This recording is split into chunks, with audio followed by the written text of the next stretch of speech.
அஸ்ஸலாமு அலைக்கும் வரஹ்மத்துல்லாஹி வபரகாத்துஹு.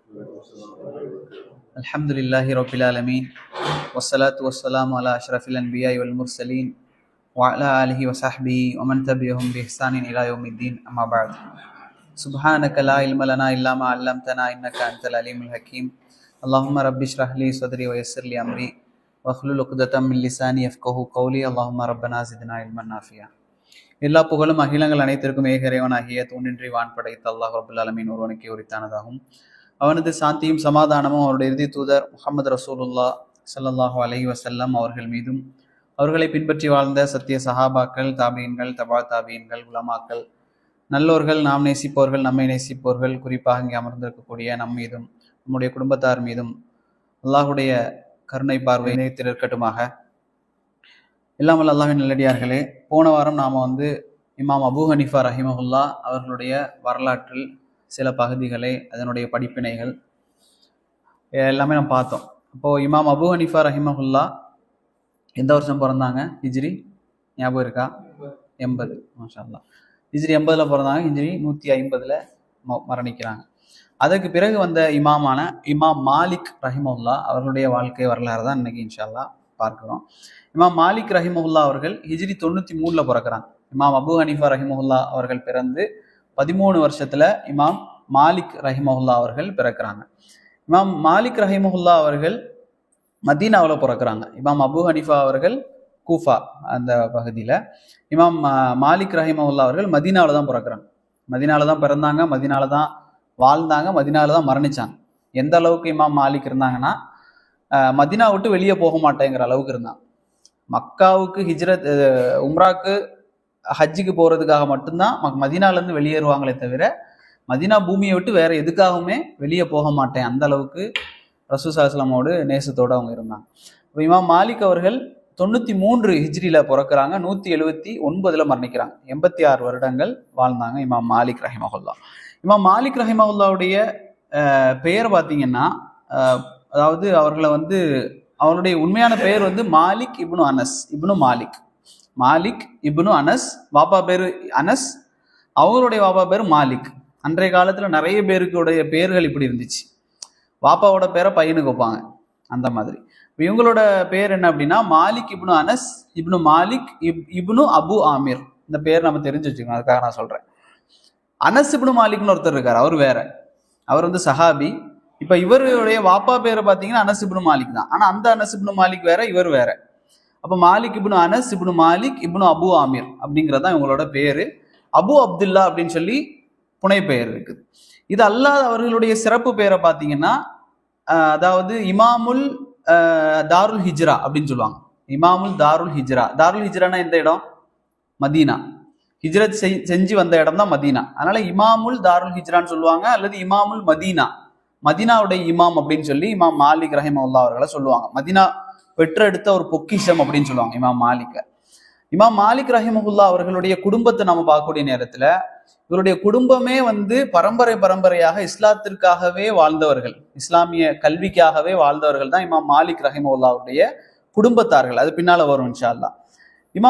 இமாம் மாலிக் ரஹிமஹுல்லா 93 பிறந்து ஒரு 5-6-7 வயதுல சரியா தெரியல, 7 வயது கிட்ட அவருடைய வாப்பா மௌத்தாயிறாரு. அப்போ உம்மா தான் என்ன செய்யறாங்கன்னா, இமாம் மாலிக் ரஹிமஹுல்லா அவர்களை வளர்க்குறாங்க. இமாம் மாலிக்குடைய அம்மாவுடைய பெயர் ஆலியா பின்த் ஷுரைக் அப்படின்னு சொல்லுவாங்க. இப்போ இந்த ஆலியா அம்மா தான் என்ன செய்யறாங்கன்னா, இமாம் மாலிக் ரஹிமஹுல்லா அவர்களை வளர்க்குறாங்க. நீங்க இஸ்லாத்தினுடைய பெரும்பாலான இமாம்களுடைய வரலாறு பார்த்தீங்கன்னா, பெரும் இமாம்களுடைய வரலாறுகளை பார்த்தீங்கன்னா, வாப்பா இல்லாம வளர்ந்த பிள்ளைங்களாவே இருக்கும்.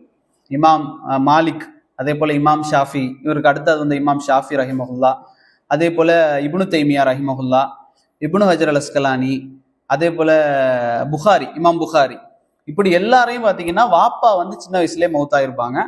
உம்மா தான், தாய் தான் என்ன செய்வாங்கன்னா வளர்ப்பாங்க. அதே போல இமாம் மாலிக், அதாவது வரலாற்றை உருவாக்கி அன்னையர்கள்னு ஒரு புத்தகம் இருக்கு, தமிழ்ல இருக்கு, வரலாற்றை உருவாக்கி அன்னையர்கள் அப்படின்னு சொல்லி. அப்போ எப்படியெல்லாம் தாய் வாப்பா இல்லாம பிள்ளைகளை உருவாக்குறாங்க அப்படிங்கிறது அந்த புத்தகம் பேசும். அப்ப அதே போல தாய் தான் என்ன செய்யறாங்கன்னா, இமாம் மாலிக் அவர்களை ஆலியா பின்த் ஷுரைக் தான் என்ன செய்யறாங்கன்னா வளர்க்குறாங்க. ஒரு நல்ல ஒரு மார்க்கம் உள்ள ஒரு பையனாக வளர்க்குறாங்க. இப்போ இமாம் மாலிக் அவர்கள் சின்ன வயசுல என்ன செய்யறாங்க அப்படின்னா, அந்த மதுஹப்னு சொல்றேன் பாருங்க, இது மக்தப் மக்தப் வகுப்புகள் சொல்லி நடக்கும். இப்பவும் மக்தப் இருக்கிற மாதிரி மதீனா பள்ளிவாசல்ல வந்து மக்தபுகள் வந்து இருந்துச்சு. மக்தபுகள்னா எழுதி படிக்கிறது மாதிரி, அலிஃப் பாத்தா இந்த மாதிரி எழுதி படிப்பாங்க. அதே போல குரான் ஹிஃப்து பண்ண சொல்லி கொடுப்பாங்க. இந்த மாதிரி மக்தப் மதரசாக்கள் இருந்துச்சு. அப்ப இமாம் மாலிக் என்ன செய்யறாங்கன்னா, சின்ன வயசுல அதுக்கு போக ஆசைப்படுறாங்க. அப்ப அம்மாட்ட போய் சொன்னாங்க, இந்த மாதிரி நானும் வந்து போய் படிக்கணும், மக்தப்ல போய் படிக்கிறேன் அப்படின்னு சொன்னபோது அம்மா என்ன செஞ்சாங்கன்னா, அங்க வான்னு சொல்லி அழைச்சி அவனுக்கு வந்து அழகான ட்ரெஸ்ஸை போட்டு விடுவாங்க. இமாம் மாலிக் அவர்களுக்கு அழகான ஆடை அணிவித்து ஷிமாகெல்லாம் போட்டு தலையில இன்றைக்கும் அரபுகள் கட்டக்கூடிய அந்த தலைப்பாகை எல்லாம் கட்டி, மதீனாவாசிகள் எப்படி இருப்பாங்களோ அதே மாதிரி கட்டி, சின்ன பிள்ளையிலேயே 7 வயசுல என்ன செய்யறாங்கன்னா அந்த மதரசாக்கு 7 வயசுக்கு முன்னாலேயே மதரசாக்கு அனுப்பி வைக்கிறாங்க படிக்கிறதுக்காக. அப்போ அவருடைய முதல் ஆசிரியர் பார்த்தீங்கன்னா ரபியத்துர் ரயின்னு சொல்லுவாங்க, ரபியான்னு சொல்லுவாங்க, முழு பெயர் ரபியத்துர் ரயி. இப்போ இமாம் ரபியாவிடத்துல இமாம் ஷாஃபி இமாம் மாலிக் போய் படிக்க போறாங்க. படிக்க போகிற நேரத்துல அம்மா சொன்னாங்க, இதுஹப் இலா ரபியா, நீங்க ரபியாவிடத்துல போங்க, இதுஹப் இலா ரபியா ஃபதஅல்லம் மின்ஹு, அவரிடத்துல இருந்து நீங்க படிங்க.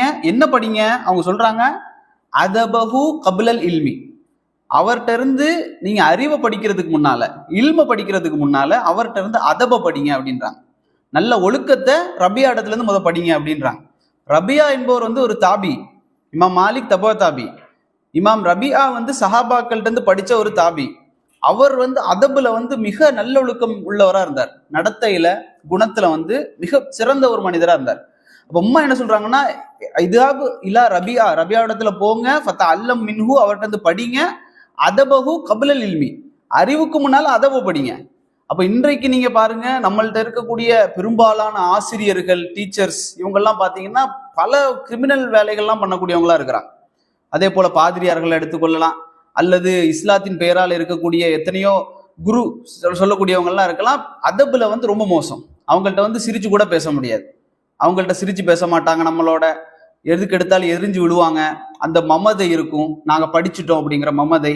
இது எல்லாம் வந்து அன்றைய காலத்துல இருந்த அறிஞர்கள் இடத்துல இல்ல. அது அம்மா சொல்றாங்க, அவர்கிட்ட இருந்து ஃபர்ஸ்ட் என்ன செய்யுங்க, அதப படிங்க, அறிவை 2வது படிங்க அப்படின்னு சொல்லி தாய் என்ன செய்யறாங்கன்னா இமாம் மாலிக் அவர்களுக்கு சொல்லி அனுப்புறாங்க. இமாம் மாலிக் அவரிடத்துல தான் ஃபர்ஸ்ட் படிச்சாங்க. முதல் ஆசிரியர்னு சொல்லக்கூடியவங்க ரபியா, அவங்கள்ட்ட தான் இமாம் மாலிக் படிக்கிறாங்க. இவருடைய வாப்பா பாத்தீங்கன்னா அனஸ், நான் சொன்னேன், அவர் ஒரு தபா தாபி. அவரும் ஃபிக்கு சட்டம் படிச்சவரா இருந்தாரு, ஹதீஸ்களை படிச்சவரா இருந்தார். அவருடைய வாப்பா மாலிக் எப்படி இருந்தாங்கன்னா, இவங்களை வந்து தாபிஇ அப்படின்னு சொல்லுவாங்க. இவர் வந்து சஹாபாக்களை சந்திச்சாரு, சஹாபாக்கள்கிட்ட இருந்து நரேட் பண்றவரா, அறிவிக்கக்கூடியவராக இவர் இருந்தார் அப்படின்னு சொல்லி சொல்லுவாங்க. அவருக்கு முன்பாக அவருடைய பாட்டனார் அபு ஆமீர் என்று சொல்லக்கூடியவங்க வந்து, இமாமுடைய பாட்டனார் வந்து அபு ஆமீர். இவங்களை வந்து சஹாபியா அல்லது முக்தரமீனான்னு சொல்லுவாங்க. முக்தரமீன் சொன்னா நமக்கு தெரியும், ஒய்சல் கர்னீன் அப்படி ஒருத்தங்க இருந்தாங்க. இவங்க வந்து முக்தரமீன். இவங்க வந்து ரசூலுல்லாஹி காலத்துல வாழ்ந்தாங்க, நபியை பார்க்கல. ஆனா ரசூல்லாவோடு இருந்த காலத்துல வந்து முஸ்லீமா இருந்தாங்க, நபியை கண்டதே இல்லை. அதனால இவங்களை வந்து சஹாபின்னு சொல்ல மாட்டாங்க, முக்தரமீன் அப்படின்னு சொல்லுவாங்க, தாபின்னு சொல்ல மாட்டாங்க. ஏன்னா இவர் வந்து ஒரு சஹாபிய கண்டிருந்தாதான் தாபி, ஆனா ரசூல்லா காலத்துல வாழ்றாரு, அத தாபின்னு சொல்லுவோம். தாபீன்கள். அப்ப இவங்கள சொல்றீங்க அப்படித்தானே? ஒய்சல் கர்ணி வந்து தாபி. அப்ப ரசூல்லா என்ன சொல்லுவாங்கன்னா, ஹைரு தாபின்னு ஒய்சல் கர்ணின்னு சொல்லுவாங்க. தாபீன்களே சிறந்தவர் ஒய்சல் கர்ணி அப்படின்னு சொல்லுவாங்க. நான் சொன்ன மாதிரி உமர் ரலியல்லாஹு அன்ஹு வரக்கூடிய நேரத்துல ரசூல்லா சொன்னாங்க, ஒய்சல் கர்ணியை நீங்க சந்திச்சா உங்களுக்காக துவா செய்ய சொல்லுங்க. அந்த அளவுக்கு சிறந்த ஒரு தாபி அவர். அப்போ முஹ்தரமீன் ஏன் சொல்றாங்க அப்படின்னா, தாபீன்களையும் முஹ்தரமீன்களையும் பிரிப்பாங்க. முஹ்தரமீன்கள் ஒரு 15-20 கிட்ட இருக்கிற மாதிரி சொல்லுவாங்க. ரசூல்லா காலத்திலேயே வாழ்ந்து நபியை பார்க்காதவங்க. தாபீன்கள்னா ரசூல்லா காலத்துக்கு பிறகு, மரணிச்சதற்கு பிறகு வந்தவங்கள சொல்லுவாங்க, அந்த மாதிரி. அப்போ இவங்க அபு ஆமீர் என்று சொல்லக்கூடிய அவருடைய பாட்டனார் வந்து சஹாபியா முஹ்தரமீனா அப்படிங்கிற ஒரு கருத்து வேறுபாடு இருக்கு. சஹாபின்னு சொல்றவங்க என்ன சொல்றாங்க அப்படின்னா, இவர் பத்ர் போர்க்களத்தை தவிர வேற எல்லாத்துலயும் பங்கெடுத்தார் அப்படின்னு சொல்லுவாங்க. ஆனா உண்மையாக இவர் வந்து எங்க இருந்தாங்கன்னா யமன்ல இருந்தவர். அபு ஆமீர் அப்படிங்கிறவர் வந்து யமன்ல இருந்தவர்.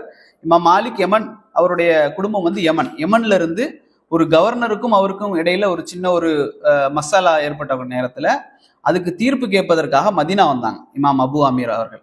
வந்த நேரத்துல இங்க வந்து பார்த்தாங்க, மதீனா முழுக்க அறிஞர்கள், மார்க்கம் வந்து இருக்கக்கூடிய இடம், சஹாபாக்கள், உமர் ரலியல்லாஹு அன்ஹு, உஸ்மான் ரலியல்லாஹு, அபூ தல்ஹா, அதாவது அபு ஹுரைரா, ஆயிஷா ரலியல்லாஹு அன்ஹா, இப்படி எல்லாரும் இருக்கக்கூடிய நேரத்துல இவங்க வந்தாங்க. அப்ப இமாம் மாலிக்குடைய தாத்தா என்ன, இந்த சஹாபாக்கள்கிட்ட இருந்து என்ன செய்யறாங்கன்னா நரேட் பண்றாங்க. அவங்கள்ட்ட இருந்து ஹதீஸ்களை அறிவிக்கிறாங்க, அவங்கள்ட்ட உட்காந்து படிச்சாங்க. அந்த பரம்பரையில தான் இமாம் மாலிக் ரஹிமஹுல்லா அவர்களும் என்ன செய்யறாங்கன்னா வர்றாங்க.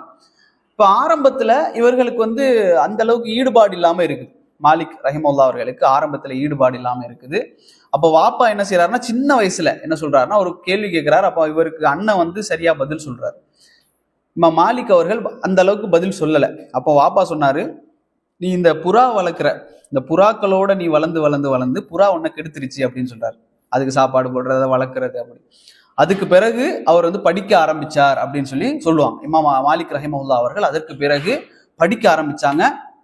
எந்த அளவுக்கு படிச்சாங்கன்னா அங்க இருக்கக்கூடிய மதீனா இருக்கக்கூடிய எல்லா உலமாக்கள்டையும் படிச்சாங்க.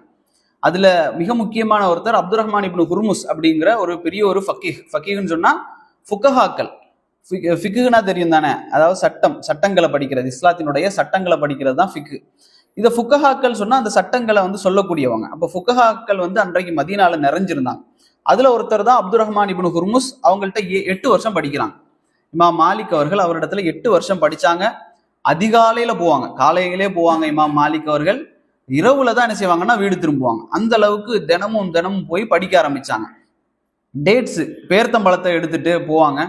போய் என்ன செய்வாங்கன்னா வெளியில அந்த அறிஞருக்கு வீட்டுக்கு வெளியில இருக்கக்கூடிய சின்ன பிள்ளைங்களுக்கெல்லாம் அந்த பேர்த்தம்பழங்களை கொடுத்துக்கிட்டு சொல்லுவாங்க, வேற யாராவது வந்தாங்கன்னா நீங்க என்ன செய்யுங்க, ஷேக் பிஸியா இருக்கிறாரு, அவர் இப்ப பார்க்க முடியாதுன்னு அனுப்பிடுங்க அப்படின்னு பிள்ளைங்கள்ட்ட பேர்த்தம்பழங்களை கொடுத்துட்டு உள்ள போய் படிக்க ஆரம்பிச்சிருவாரு இமாம் மாலிக் ரஹ்மா அப்படி சொல்லுவாங்க.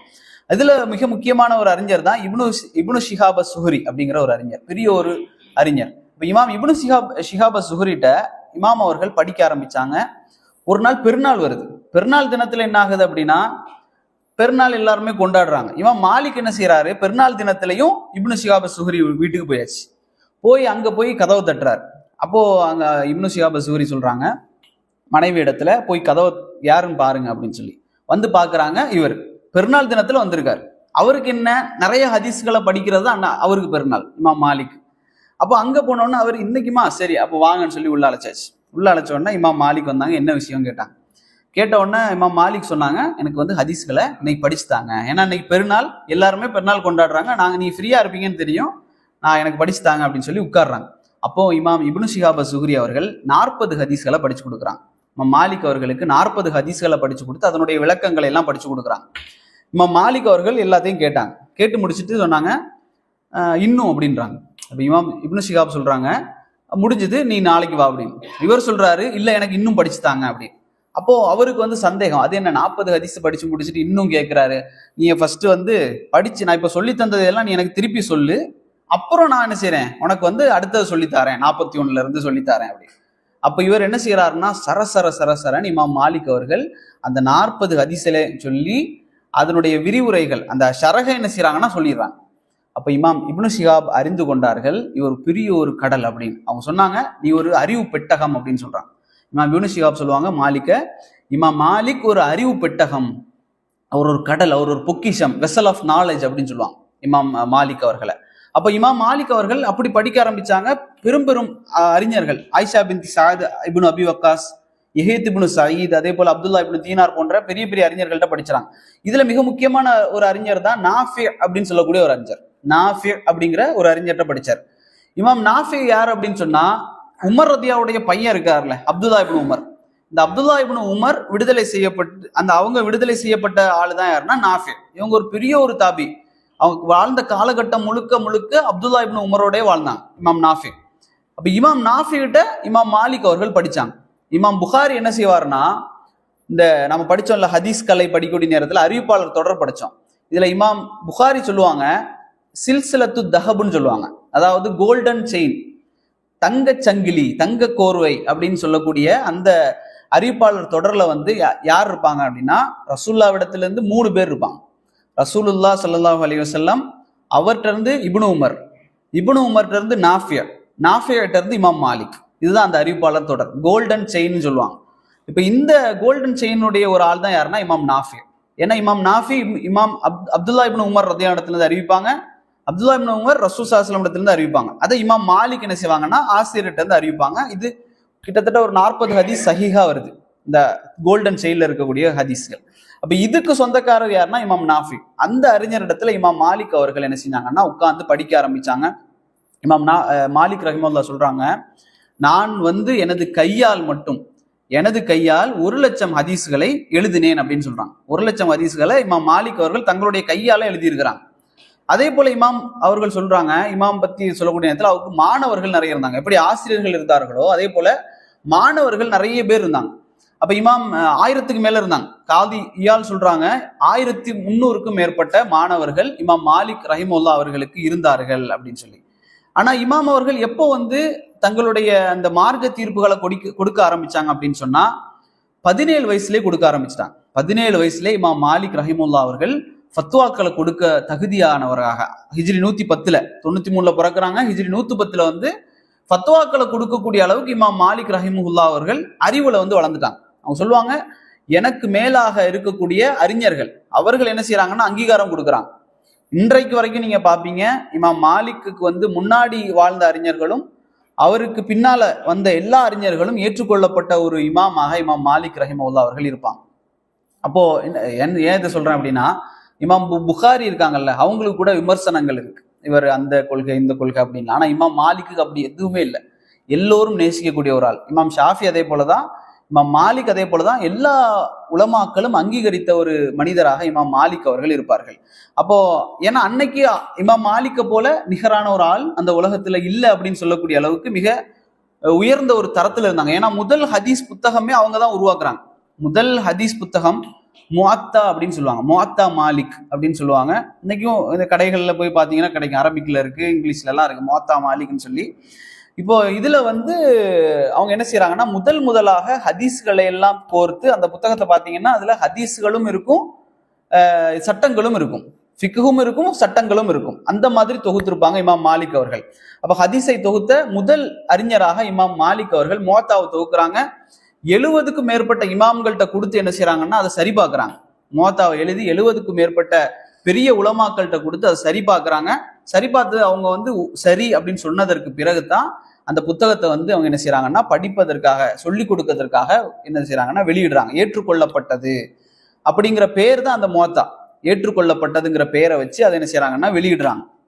அதே போல இமாம் மாலிக் ரஹிமஹுல்லாஹ் அவருடைய ஒரு மாணவர் தான் யார் அப்படின்னா, அவருடைய காலத்துல வாழ்ந்த மன்னர் ஹாரூன் ரஷீத் அப்படின்னு சொல்லக்கூடிய ஒருத்தர் இருந்தார். அவர் தான் மன்னராக இருந்தார். இவர் எப்போ, அதாவது 193ல பிறக்கிறாங்க. 93ல இருந்து 120 வரைக்கும் உமையாக்களுடைய ஹிலாஃபத், நம்ம அபு ஹனீஃபாவுடைய இதுல பார்த்தோம். அந்த பீரியட்ல இருந்தாரு. 120க்கு பிறகு அப்பாசிய ஹிலாஃபத் வருது, அந்த பீரியட்லயும் வாழ்ந்தாரு. அப்பாசிய ஹிலாஃபத்துல தான் அந்த ஹாரூன் ரஷீத் எல்லாம் வருவாங்க. இந்த ஹாரூன் ரஷீதுடைய பையன் எங்க படிச்சாருன்னா இமாம் மாலிக்ட்ட படிச்சார். அவர் ஒரு ஸ்டூடெண்டாக இருந்தார். அதே போல இமாம் மாலிக் ரஹிமஹுல்லாஹ் அவருடைய பெரிய ஒரு நல்ல குணம் என்ன அப்படின்னா, அவங்களுக்கு ஒரு விஷயம் கேள்வி கேட்கப்பட்டு அந்த விஷயம் அவர்களுக்கு தெரியல அப்படின்னு சொன்னா தெரியலன்னு சொல்லிடுவாங்க. எந்த அளவுக்குன்னா, மொரோக்கோல இருந்து ஒரு கூட்டம் வருது இமாம் மாலிக் இடத்துல ஃபத்வாக்களை கேட்கறதுக்கு, சந்தேகங்களை கேட்கறதுக்கு வர்றாங்க. வரக்கூடிய நேரத்துல இமாம் ஹைத்தமி ரஹிமஹுல்லாஹ் சொல்றாங்க, இமாம் மாலிக் இடத்துல அவங்க 48 விஷயங்களை கேட்டாங்க. 48 விஷயங்களுக்குள்ள தெளிவை அவர்கள் கேட்டார்கள். இமாம் மாலிக் அவர்கள் அதுல 32 விஷயங்களுக்கு தெரியாதுன்னே சொன்னாங்க. 32 விஷயங்களுக்கு லா அதிரி அப்படின்னாங்க. அதே போல இன்னொரு கட்டத்துல ஒரு 4 மாசம் பயணிச்சு ஒரு கூட்டம் வருது இமாம் மாலிக் இடத்துல. 4 மாசம் பயணிச்சு கூட்டம் உட்கார்ந்து கேள்வி கேட்கணும் அப்படின்னு சொல்லி, அப்ப இமாம் என்ன செய்யறாங்கன்னா உது செஞ்சுக்கிட்டு அப்படியே உட்கார்ந்துட்டு கேள்வி இது பண்ண கேட்டுக்கிட்டே இருக்கிறாங்க. அவங்க கேட்ட எல்லா கேள்விகளுக்கும் இமாம் அவர்கள் என்ன செய்யறாங்கன்னா தெரியல அப்படின்னாங்க, லா அதிரி அப்படின்னாங்க. அப்ப அவங்க சொன்னாங்க, என்ன எல்லாத்துக்கும் தெரியலன்றீங்களே, அப்ப எப்படி உங்களை பெரிய இமாமுக்கு அப்படின்றாங்க எல்லாரும் அப்படின்னு சொல்லி கேட்கறாங்க. அப்ப இமாம் சொன்னாங்க, லா அதிரின்னு சொல்றது இருக்கே, தெரியாதுன்னு சொல்றது இருக்கே, அது பெரிய அறிவுன்னாங்க. எது தெரியாது என்று எனக்கு தெரியுமோ அதை சொல்றதுல எனக்கு எந்த விதமான ஒரு கவலையும் இல்லை, அல்லாவுக்கு நான் பதில் சொல்லணும். இமாம் ஷாஃபி சொல்லுவாங்க, இமாம் மாலிக் இடத்துல நான் யாராவது ஒரு கேள்வியை கேட்டார் அப்படின்னு சொன்னா சொர்க்கத்துக்கும் நரகத்துக்கும் நடுவுல புரண்டுகிட்டு இருக்கிற மனுஷன் மாதிரி அவருக்கு வேர்த்து வேர்த்து விழுந்துகிட்டே இருக்கும் அப்படின்னு சொல்லி இமாம் ஷாஃபி சொல்லுவாங்க. அந்த அளவுக்கு பேணுதல் மிக்க ஒரு மனிதராக இமாம் மாலிக் ரஹிமஹுல்லாஹ் அவர்கள் இருந்தார்கள். இமாம் ஷாஃபி ரஹிமஹுல்லாஹ் அவருடைய மாணவர். சரிங்களா, இன்னைக்கு மாலிக் மதுஹபா ஷாஃபி மதுஹபா 2 பேரும் சண்டை போடுறது இந்த மாதிரி. ஆனா இமாம் ஷாஃபி ரஹிமஹுல்லா மாலிக் ரஹிமஹுல்லா அவர்களை பத்தி என்னெல்லாம் சொல்றாங்க பாருங்க. இப்படி ஒரு வாட்டி சொன்னாங்களா, ஃபத்வாவை கேட்கப்பட்டால் சொர்க்கத்துக்கும் நரகத்துக்கும் நடுவுல ஒரு மனுஷன் எப்படி புரண்டுகிட்டு இருப்பானோ, பயப்படுவானோ, அதே போல இமாம் மாலிக் அவர்கள் நடுங்குவதை நான் பார்த்திருக்கிறேன் அப்படின்றாங்க. அதே போல இமாம் ஷாஃபி சொல்றாங்க, இமாம் மாலிக் அவர்கள் ஆசார்கள் அடிப்படையில், சஹாபாக்களுடைய அந்த அடிச்சுவடுகளின் அடிப்படையில் நடப்பார், ஒழுக்கம் மிக்கவராக, புத்தி சாதுரியம் மிக்கவராக அவர் இருந்தார் அப்படின்னு சொல்லி இமாம் ஷாஃபி சொல்றாங்க. இன்னொரு இடத்துல சொல்றாங்க, குர்ஆனுக்கு பிறகு சிறந்தது எது அப்படின்னு கேட்கக்கூடிய நேரத்தில் அவங்க சொல்றாங்க, மோத்தா, இமாம் மாலிக்குடைய மோத்தா தான் குர்ஆனுக்கு பிறகு சிறந்தது. இது இன்னொரு, அது என்னன்னா, அந்த காலத்துல இமாம் இப்னு கஸீர் ரஹிமஹுல்லா சொல்றாங்க, அந்த காலத்துல மோத்தாவை விட சிறந்த நூல் இல்லை அப்படின்றாங்க. அதே போல இமாம் ஷாஃபி சொல்றாங்க, உலமாக்களுடைய நட்சத்திரம் இமாம் மாலிக் ரஹிமஹுல்லா அப்படின்னு சொல்லி. அந்த காலத்துல ஒரு 4 பேர் சொல்லுவாங்க, உலகத்திலேயே ஒரு 4 பெரிய அறிஞர்கள் அப்படின்னு சொல்லக்கூடிய நேரத்துல, கூஃபால சுஃபியான் அஸ்-சௌரி ரஹிமஹுல்லா, அதே போல ஷாம்ல இமாம் அவுசாயி ரஹிமஹுல்லா. இது நம்ம உருவாட்டியாவது கேட்கணும் இந்த பெயர்களை. அதே போல பஸ்ரால ஹம்மாத் இப்னு சயீத் அப்படிங்கிறவர், ஹிஜாஸ் மக்கா மதீனா பகுதியில இமாம் மாலிக் ரஹிமஹுல்லா என்று உலமாக்கள் சொல்லக்கூடிய அளவுக்கு உலகத்தில் 4 சிறந்த அறிஞர்கள் பட்டியல்ல இமாம் மாலிக் ரஹிமஹுல்லா அவர்கள் வர்றாங்க. இமாம் மாலிக் அவர்கள் எங்க வகுப்பு எடுப்பாங்கன்னா, இன்னைக்கு நீங்க மதீனாக்கு போனா பைனல் கபரி வ மிம்பரி அப்படின்னு சொல்லக்கூடிய அந்த ரவுலான்னு சொல்லுவாங்கல்ல, கபர், ரசூலுல்லாஹி ஸல்லல்லாஹு அலைஹி வஸல்லம் கபர் இருக்கும், உமர் ரதியாவுடைய அந்த வாசல், அந்த இடம், அதே போல மிம்பர் இருக்கும். இதற்கு 2க்கும் நடுவுல ஒரு இடத்துல தான் இமாம் மாலிக் ரஹிமஹுல்லா அவர்கள் வகுப்பறை எடுப்பாங்க. அவங்க மாணவர்களுக்கு வகுப்பு எடுத்ததே அந்த இடம் தான். அங்க இருந்து ஒரு மனுஷன் பாடம் எடுக்கக்கூடிய நேரத்துல எந்த அளவுக்கு பயப்படுவார், அந்த இடத்துல கேள்வி கேட்கப்பட்டா எப்படி இருக்கும். அப்போ மக்கள் ரசூல்லா அங்க அடங்கப்பட்டிருக்க மனுஷன், அந்த மனுஷன் சொன்ன விஷயங்களை எல்லாம் ஒரு ஆளுக்கு எடுத்து சொல்லக்கூடிய நேரத்துல உள்ளங்கள் நடுங்கும். ரசூல்லா இதை சொன்னாங்க அப்படின்னு சொல்லக்கூடிய நேரத்துல பயம் வருமா? எந்த அளவுக்கு இமாம் மாலிக் அவங்க சொல்லுவாங்க அப்படின்னா, இந்த உலகத்தில் இருக்கக்கூடிய எல்லா மனிதர்களுடைய கருத்துக்களும் எடுக்கப்படும், விடப்படும், ஆனால் இந்த கபரில் அடங்கப்பட்டிருக்க இந்த மனிதனுடைய கருத்தை தவிர அப்படின்பாங்க. இந்த கபர்ல அடங்கப்பட்டிருக்காரு இந்த மனுஷனுடைய கருத்து எடுக்கப்படும், அவ்வளவுதான், அது விடப்படாது. ஆனா இந்த உலகத்துல வேற யாரு சொன்னாலும் அது எடுத்துக்கோங்க, விட்டுக்கோங்க, ஆனா இவருடைய கருத்து எடுக்கப்பட மட்டும்தான் செய்யும் என்று இமாம் மாலிக் ரஹிமஹுல்லா அவர்கள் சொல்வார்கள். அந்த அளவுக்கு பேணுதல் மிக்க ஒரு மனிதனாக. அவர்கிட்ட கேட்டாங்க, நீங்க இந்த வகுப்பறையை எங்க வைக்கலாம் அப்படின்னு கேட்டாங்க. அவங்க சொன்னாங்க, அந்த இடத்துல வைங்க அப்படின்னு சொன்னாங்க. அந்த இடத்துல தான் வைக்கணும். அப்போ உலமாக்கள் சொல்லுவாங்க, பிற்காலத்துல வந்த உலமாக்கள், ரசூலுல்லாஹி ஸல்லல்லாஹு அலைஹி வஸல்லம் அவர்கள் ரமலானுடைய நேரத்துல அவங்க ஏத்திகாஃப் இருப்பாங்கல்ல, ஏத்திகாஃப் இருக்கக்கூடிய நேரத்தில் ரசூலுல்லாஹி ஸல்லல்லாஹு அலைஹி வஸல்லம் அவர்கள் எந்த இடத்துல அவங்களுடைய விரிப்பை விரித்து அமர்வார்களோ அங்கதான் என்ன செய்வாங்க, இமாம் மாலிக் அவர்கள் அமர்ந்தார்கள். அதற்கு பிறகு ரசூலுல்லாஹ்வுடைய காலத்துக்கு பிறகு உமர் ரலியல்லாஹு அன்ஹு அவர்கள் எந்த இடத்துல அமர்ந்து தீர்ப்புகளை கொடுப்பாங்களோ அந்த இடத்துலதான் இமாம் மாலிக் ரஹிமஹுல்லா அவர்கள் அமர்ந்து பாடம் நடத்துவார்கள் அப்படின்னு சொல்லுவாங்க.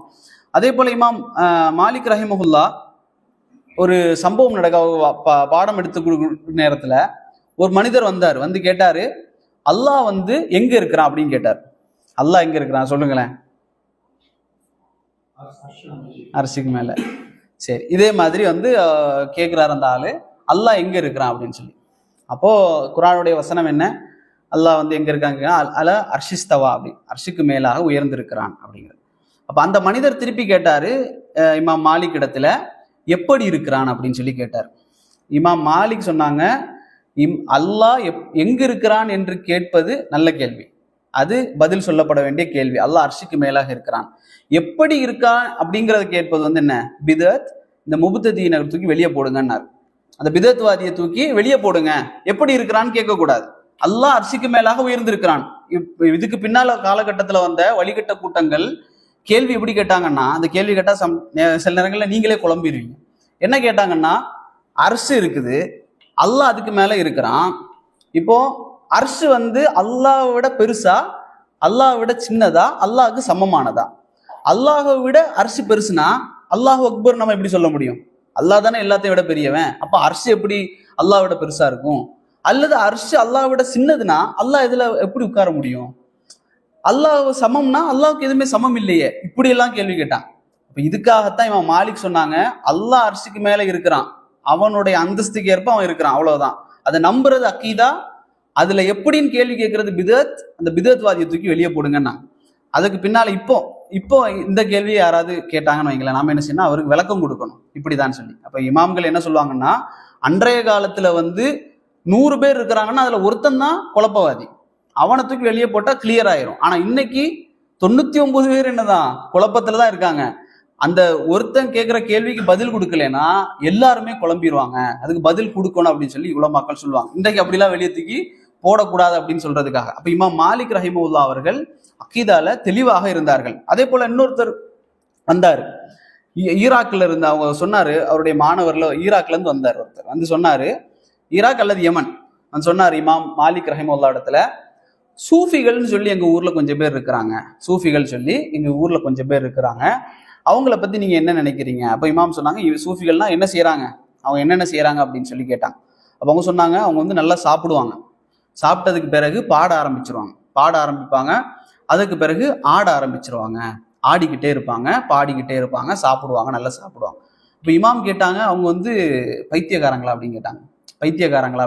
இல்ல பைத்தியக்காரங்க இல்ல, நல்ல ஆட்கள் தான். சின்ன பிள்ளைங்களா அப்படின்னு இல்ல, பெரிய ஆட்கள், நல்ல தலையில நல்ல அறிவு இருக்கக்கூடிய பெரிய பெரிய ஆட்கள் அப்படின்னு சொல்லி. அப்ப இமாம் கேட்டாங்க, வேற என்ன செய்யறாங்க? அப்ப சொன்னாங்க, சில பொழுதுகள்ல மாற மாற கன்னங்கள்ல அரைஞ்சுக்குருவாங்க, மாறி மாறி அரைஞ்சுக்குவாங்க, தலையில எல்லாம் அடிச்சுக்குவாங்க, இப்படி ஆடிக்கிட்டே இருப்பாங்க, இது சூஃபிகள் அப்படின்னு சொல்லப்படுது அப்படின்னு சொல்லி. இமாம் என்ன செஞ்சாங்க அப்படின்னா, அவங்களுக்கு சிரிப்பு தாங்க முடியல, அப்படி சிரிச்சு அந்த வகுப்புல இருந்து எந்திரிச்சு வீட்டுக்குள்ள போயிட்டாங்க. அப்போ அவங்களுடைய மாணவர் சொன்னாங்க, 20-30 வருஷமா எங்களுக்கு பாடம் எடுத்துக்கிட்டு இருக்கிற எங்க இமாம எந்திரிச்சு வீட்டுக்கு வைக்கிற அளவுக்கு இப்படி சொல்லிட்டீங்களே அப்படின்னு சொல்லி இமாம் மாலிக் ரஹிமஹுல்லாவுடைய மாணவர்கள் சொல்லுவாங்க. கடைசி காலத்துல என்ன ஆகுது அப்படின்னு சொன்னா, இமாம் மாலிக் ரஹிமஹுல்லா அவர்கள், நமக்கு தெரியும், இமாம் அபு ஹனீஃபாவுடைய பீரியட்ல ஒரு ஆளை சொன்னேன், ஒரு அரசர், அவர் அபு ஜாஃபர் அல் மன்சூர் அப்படிங்கிற ஒரு ஆளை சொன்னேன். அந்த ஹலீஃபா இமாம் மாலிக்குடைய பீரியட்ல இருந்தார், அபு ஜாஃபர் அல் மன்சூர். அப்போ இமாம் அபு ஜாஃபர் அல் மன்சூர் இருக்கக்கூடிய நேரத்துல மதீனாவுல ஜாஃபர் இப்னு அபு சுலைமான் சொல்லி ஒரு கவர்னர் இருந்தார். இமாம் மாலிக் அவர்கள் மதீனால இருக்கிறாங்க, இமாம் மாலிக் மதீனால இருக்கிறாங்க, ஜாஃபர் இப்னு அபு சுலைமான் மதீனாவுடைய கவர்னரா இருக்கிறார். அப்ப ஜாஃபர் இப்னு அபு சுலைமான் என்ன செய்யறாரு அப்படின்னு சொன்னா, அந்த ஆட்சி நடத்தி கொண்டிருக்கக்கூடிய நேரத்துல நிறைய மக்கள் பையத் செஞ்சாங்க. அவருக்கு பையத் செய்யக்கூடிய நேரத்துல நிர்பந்தத்தின் அடிப்படையில், அவங்களுக்கு விருப்பம் இல்லை, இவருக்கு கட்டுப்படுறதுல மக்களுக்கு விருப்பம் இல்லை, கிளர்ச்சியாளர்கள் அவங்க பையத் செய்யாம இருந்தாங்க. அப்போ பையத் சில பேர் செஞ்சிருந்தாங்க. அந்த நேரத்துல இமாம் மாலிக் ரஹிமஹுல்லா அவர்கள் ஒரு ஹதீஸை சொன்னாங்க. அந்த ஹதீஸ் இவங்களுக்காக சொல்லப்பட்டதல்ல, பொதுவாக என்ன சொன்னாங்கன்னு சொன்னா, ரசூல் ஸல்லல்லாஹு அலைஹி வஸல்லம் அவங்க சொன்னதாக சொன்னாங்க, நிர்பந்தத்தின் அடிப்படையில யாருக்காவது பையத் செய்யப்பட்டா அந்த பையத் ஏற்றுக்கொள்ளப்படாது, அது பையத்தாகவே கருதப்படாது அப்படின்னு சொல்லி அந்த ஹதீஸை சொல்லி விளக்கம் சொன்னாங்க. இது ஜாஃபர் இப்னு அபு சுலைமானுக்கு பெரிய கோவத்தை ஏற்பட்டுச்சு. அப்ப என்னாச்சுன்னா, இந்த ஹதீஸை வச்சு கிளர்ச்சியாளர்கள் என்ன செஞ்சாங்கன்னா கிளர்ச்சி பண்ணாங்க. அப்ப இப்படி நிறைய பேர் இருக்கிறாங்க. இன்னைக்கு ஏதாவது ஒரு ஹதீஸை பிடிச்சு வச்சு தொங்கி என்ன செய்வாங்கன்னா அதை இஸ்லாத்துக்கு எதிராக பயன்படுத்துவாங்க. அன்றைக்கு அதே போல கிளர்ச்சியாளர்கள் என்ன செய்யறாங்கன்னா, அந்த ஜாஃபர் இப்னு அபு சுலைமானுக்கு எதிராக என்ன செய்யறாங்கன்னா கிளர்ச்சி பண்ணிட்டே இருக்கிறாங்க. அப்ப ஜாஃபர் இப்னு அபு சுலைமான் சொன்னாரு, இதை சொல்லாதீங்க அப்படின்னு சொல்லி. அப்புறம் மாலிக் என்ன செய்யறாங்கன்னா, இது ரசூல் ஸல்லல்லாஹு அலைஹி வஸல்லம் செய்தி, நாங்க வாழ்றதே இதுக்காகத்தான், நபியுடைய ஹதீஸுக்காக தான் நாங்களே வாழ்றோம், இதை என்னால சொல்லாமலாம் இருக்க முடியாது அப்படின்னு சொல்லலாம். அப்ப இவர் ஜாஃபர் இப்னு அபு சுலைமான் என்ன செய்யறாருன்னா, ரகசியமாலாம் ஆள் அனுப்பினார். இவர் உண்மையாகவே தான் ஹதீஸை சொல்றாரா அல்லது நமக்கு எதிராகத்தான் இவர் செயல்படுறாரா அப்படின்னு சொல்லி ரகசியமாலாம் ஆட்களை அனுப்பி அதே ஹதீஸை திரும்ப திரும்ப கேட்பாங்க. இமாம் அவர்களும் அதே ஹதீஸை ஒரே மாதிரியே சொல்லுவாங்க. அப்ப தெரிஞ்சு கொண்டாங்க, இப்ப ஹதீஸ் தான் இது உண்மையாகவே. ஆனா கிளர்ச்சியாளர்கள் ரொம்ப இது பண்றாங்கன்னு சொல்லி இமாம் ஜாஃபர் இப்னு அபு சுலைமான் என்ன செய்யறான் அப்படின்னு சொன்னா, இமாம் மாலிக் அவர்களை சிறைபிடிக்கிறான், அவர் அரெஸ்ட் பண்றான். நீங்க பாப்பீங்க, இமாம் அபு ஹனீஃபாவும் அதே போலதான், அரசர் சொன்னதை கேட்கலன்னு சொல்லப்பட்டதுனால அரெஸ்ட் பண்ணப்பட்டாங்க. அதே போல இமாம் மாலிக் அவர்களும் அரசருக்கு கட்டுப்படலைன்னு சொல்லி என்ன செய்யறாங்க, அரெஸ்ட் பண்ணப்படுறாங்க. அவரை சிறையில பிடிச்சது மட்டும் இல்லை, ஜாஃபர் இப்னு அபு சுலைமான் என்ன செய்யறான் அப்படின்னா, சிறை பிடிச்சிருந்தா ஓகே, பிரச்சனை இல்லை. ஆனா என்ன செய்யறான்னா, கொடுமைப்படுத்த ஆரம்பிக்கிறான். இமாம் மாலிக் ரஹிமஹுல்லா அவர்களை சித்திரவதைப்படுத்த ஆரம்பிக்கிறான். சாட்டையினால அடிக்கப்படுறாங்க. இமாம் மாலிக் சாட்டையால அடிக்கப்படுறாங்க, தினமும் அடி. இமாம் மாலிக் ரஹிமஹுல்லா அன்றைக்கு உலகத்திலிருந்து பெரிய ஒரு ஃபக்கீஹ், பெரிய ஒரு முஹத்திஸ். ஃபக்கீஹ்னா நான் சொன்னேன், சட்டக்கலையில மிகப்பெரிய அறிஞர், ஹதீஸ் முஹத்திஸாக இருக்கக்கூடியவங்கள பெரிய ஒரு அறிஞர். அந்த பெரிய ஒரு பிரபல்யமான ஒரு மார்க் அறிஞர் சிறையில அடிக்கப்படுறார். எந்த அளவுக்குன்னு சொன்னா, இமாம் மாலிக் ரஹிமஹுல்லா அவர்களுடைய வலது ஷோல்டர் என்ன செய்யப்படுது அப்படின்னு சொன்னா இறங்கிருச்சு. வலது ஷோல்டர் புஜம் வந்து கை விளங்காம ஆகிற மாதிரி அப்படியே உடஞ்சி வந்து என்ன ஆயிடுச்சு. அப்போ இமாம் மாலிக் ரஹிமஹுல்லா அந்த காலகட்டத்தில் வந்து என்ன செஞ்சாங்கன்னா கையை வந்து கீழே போட்டு தொழுக ஆரம்பிச்சாங்க. இப்போ இதுல வந்து சில சட்டங்களை வந்து சொல்லுவாங்க. அதாவது மாலிக் மதுஹப்ல இருக்கிறவங்க வந்து கையை கீழே போட்டு தொழுவாங்க. சில கண்ட்ரிகள்ல, துபாயில எல்லாம் சில பேர் தொழுவாங்க. அல்லாஹ் அக்பர் சொல்லி கெட்ட மாட்டாங்க. இப்ப நாம வந்து என்ன செய்யறோம், வயிற்றுல கட்டுறதா நெஞ்சில கட்டுறதான் சண்டை. ஆனா மாலிக் மதுஹப்ல கெட்டவே மாட்டாங்க, கீழே தொங்க விடுவாங்க. அப்போ இதுக்கு வந்து ஒரு சில கூட்டத்தார் என்ன செய்வாங்கன்னா, மாலிக் வந்து இந்த கை உடஞ்ச நேரத்துல தான் அவங்களால கெட்ட முடியல, அதனால கீழே போட்டாங்க, அதுதான் இவங்க வந்து பின்பற்றுறதா சொல்லுவாங்க. அது ஒரு சிலர் அந்த மாதிரி பண்ணலாம். ஆனா வந்து அவர்கள் வேற ஹதீஸ்களையும் வைக்கிறாங்க. ரசூலுல்லாஹி ஸல்லல்லாஹு அலைஹி வஸல்லம் உடைய காலத்துல இந்த மாதிரி அந்த ஒரு ஹதீஸ் எடுத்து வைக்கிறாங்க. அது வேற தலைப்பு இன்ஷா அல்லாஹ். ஆனா இமாம் மாலிக் ரஹிமஹுல்லா அவர்களுடைய அந்த வலது ஷோல்டர் என்ன செஞ்சிருச்சுன்னா இறங்கிருச்சு. அதுக்கப்புறமா என்ன செஞ்சாங்கன்னா மதீனால உட்கார்ந்து பாடம் எடுத்துக்கிட்டே தான் இருக்கிறாங்க. எந்த அளவுனா இமாம் அபு ஜாஃபர் அல் மன்சூர் இருக்கிறார்ல, அவர் வந்து மதீனாவுக்கு வந்தார். இங்க மக்கள் வந்து ரொம்ப பிரச்சனை பண்ணிட்டாங்க. பிரச்சனை பண்ணி மாணவர்கள் எல்லாரும் பிரச்சனை பண்ணதுக்கு பிறகு ரிலீஸ் பண்ணிட்டாங்க. இமாம் மாலிக்கை ரிலீஸ் பண்ணி மதீனால பாடம் எடுக்கிறதுக்கு அனுமதிச்சிட்டாங்க. இமாம் மாலிக் பாடம் எடுத்துக்கூடிய நேரத்துல அபு ஜாஃபர் அல் மன்சூர் வந்தார். வந்து மாலிக் இமாம் அவர்களை சந்திச்சார். சந்திச்சு சொன்னாரு, இந்த மதீனால கவர்னரா இருந்தாரு ஜாஃபர் இப்னு அபு சுலைமான், இவர் வந்து உங்களுக்கு எதிராக நடந்ததை பத்தி அவர் வந்து கவலை தெரிவிக்கிறார். இந்த மாதிரி பண்ணியிருக்க கூடாது, நான் எந்த விதமான உத்தரவும் அவருக்கு கொடுக்கல, இது அவராக எடுத்த முடிவு, அவர் பண்ணிட்டாரு, அவரை என்ன செய்யணும் சொல்லுங்க, நான் செய்யறேன் அப்படின்னாரு. அபு ஜாஃபர் அல் மன்சூர் சொன்னாரு, இந்த ஜாஃபர் இப்னு அபு சுலைமான என்ன செய்யணும் சொல்லுங்க, நான் செய்யறேன், அவரை வந்து பதவியிலேருந்து விலக சொல்லணுமா அல்லது ஏதாவது தண்டனை கொடுக்கணுமா அப்படின்னு சொல்லி கேட்கக்கூடிய நேரத்தில் இமாம் மாலிக் சொன்னாங்க, நான் அவரை மன்னிச்சிட்டேன் அப்படின்னு சொன்னாங்க இமாம் மாலிக் அவர்கள். அப்போ இமாம் மாலிக் ரஹிமஹுல்லா அவர்கள் அதற்கு பிறகு வாழ்ந்தார்கள். அதுக்கு கடைசியாக 86 வயது தாண்டியதற்கு பிறகு 20 நாள் என்ன செய்யறாங்கன்னா, அந்த வயோதிகத்துல நோய்வாய்ப்பட்டு 20 நாட்கள் அவர்கள் அப்படியே இருந்து என்ன செய்யறாங்க அப்படின்னு சொன்னா மரணிக்கிறாங்க. மரணிக்கக்கூடிய நேரத்தில் அன்றைக்கு மதீனாவுடைய கவர்னராக இருந்த அப்துல்லா இப்னு முஹம்மது இப்னு இப்ராஹிம் என்று சொல்லக்கூடிய அந்த ஹலீஃபா என்ன செய்யறாரு, பக்கி, இன்னைக்கு வந்து ஜன்னத்துல் பக்கின்னு சொல்லுவோம். ஜன்னத்துல் பக்கி இல்லை, அது ஒரு மக்பரான்னு தான் சொல்லணும். ஜன்னத்துல் பக்கி அப்படின்னு சொல்றது வந்து ஹதீஸ்ல குரான்ல எல்லாம் இல்லை. பக்கி, மக்பரத்து பக்கி, சரிங்களா? அது வந்து பக்கி அப்படிங்கிற ஒரு மக்பரா, அவ்வளவுதான். அதுக்கு நம்ம தான் என்ன செஞ்சுட்டோம் அப்படின்னு சொன்னா மக்கள் வந்து ஜன்னத்துல் பக்கி அப்படின்னு ஆக்கிட்டாங்க. பக்கி கபர்ஸ்தானத்துல என்ன செய்யப்படுறாங்கன்னா இமாம் மாலிக் ரஹிமஹுல்லா அவர்கள் அடக்கம் செய்யப்படுறாங்க. இது அவருடைய வரலாறு. அவருடைய மோத்தாவை பத்தி தெரிஞ்சுக்கணும் நம்ம. அவர் வந்து நிறைய ஒரு 4-5 புத்தகங்கள் எழுதியிருக்காங்க இமாம் மாலிக் அவர்கள். அதுல மிக முக்கியமான புத்தகம் தான் இந்த அல் மோத்தா அப்படிங்கிற புத்தகம். அதே போல முத்தவனா அப்படிங்கிற ஒரு கிதாப் இருக்கு. இப்போ மோத்தாவை பொறுத்த வரைக்கும் இந்த மோத்தால நீங்க பாத்தீங்கன்னா ஹதீஸ்களை கொண்டு வந்து அதன் மூலமாக ஃபிக்கு எடுப்பாங்க. எப்படி சட்டம் எடுக்கிறது அப்படிங்கிறத இந்த மோத்தால இருந்து அவங்க என்ன செய்வாங்கன்னா சொல்லி தருவாங்க.